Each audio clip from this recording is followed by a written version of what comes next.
நான் இன்றைக்கி உங்களுக்கு சிறுகீரை கடைஞ்சி காமிக்க போகிறேங்க.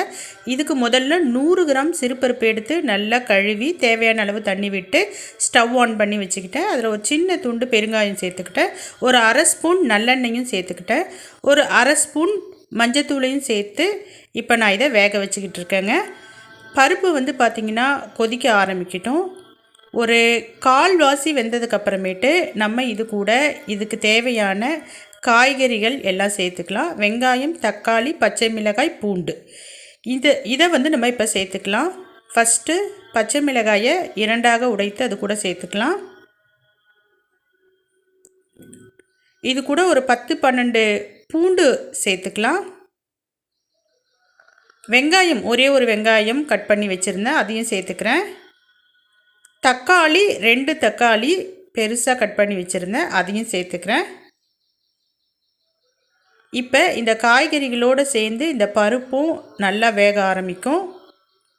ஓரளவு பாதி பதம் பருப்பு வெந்துருச்சுன்னா, வெந்துக்கிட்டே இருக்குது. இப்போ அதுக்குள்ளே நம்ம கீரையை நல்லா கழுவி எடுத்துகிட்டு வந்துடலாம்.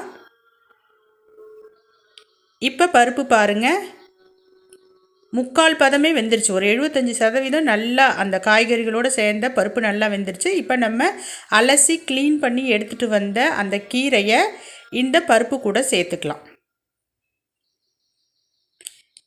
எப்பவுமே கீரை பார்க்குறதுக்கு நிறைய இருக்கிற மாதிரி இருக்குங்க. அது வந்து பார்த்திங்கன்னா வெந்துருச்சுன்னா அதனுடைய அளவு வந்து பார்த்திங்கன்னா கணிசமாக குறைஞ்சிரும்.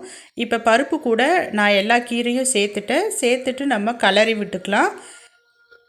கீரை வந்து பார்த்திங்கன்னா ரொம்ப குயிக்காக வெந்துடுங்க. அதனால தான் நம்ம பருப்பை 90% வேக வச்சுட்டு தான் கீரையை வந்து ஆட் பண்ணுறோம். இப்போ பாருங்கள், நல்லா வெந்துருச்சு. இப்போ நம்ம சிம்மில் வச்சு ஒரு 5 நிமிஷம் மட்டும் நம்ம ஸ்டவ்வில் வச்சுக்கலாம் இதை.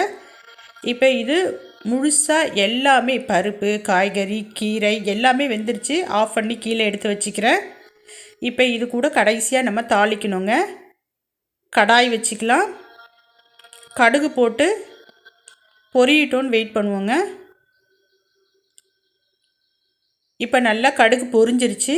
இது கூட நம்ம 2 காஞ்ச மிளகாய், ஏற்கனவே பச்சை மிளகாய் சேர்த்துருக்கோம், அதனால் 2 காஞ்ச மிளகாயை பிச்சு போட்டு தாளித்து நம்ம வேக வைத்த கீரை கூட சேர்த்துக்கலாம். இப்போ இது கூட போதுமான அளவு, இந்த குழம்புக்கு தேவையான போதுமான அளவு உப்பு சேர்த்துக்கலாம். இப்போ மத்து வச்சு கடைஞ்சோன்னா நல்லா நமக்கு சிறுகீரை கடையல் ரெடி ஆயிடுச்சு. இதை சாப்பாடு கூட போட்டு சாப்பிட்றப்ப ரொம்ப நல்லாயிருக்கும். கீரை வந்து எப்பவுமே உடம்புக்கு நல்லதுங்க.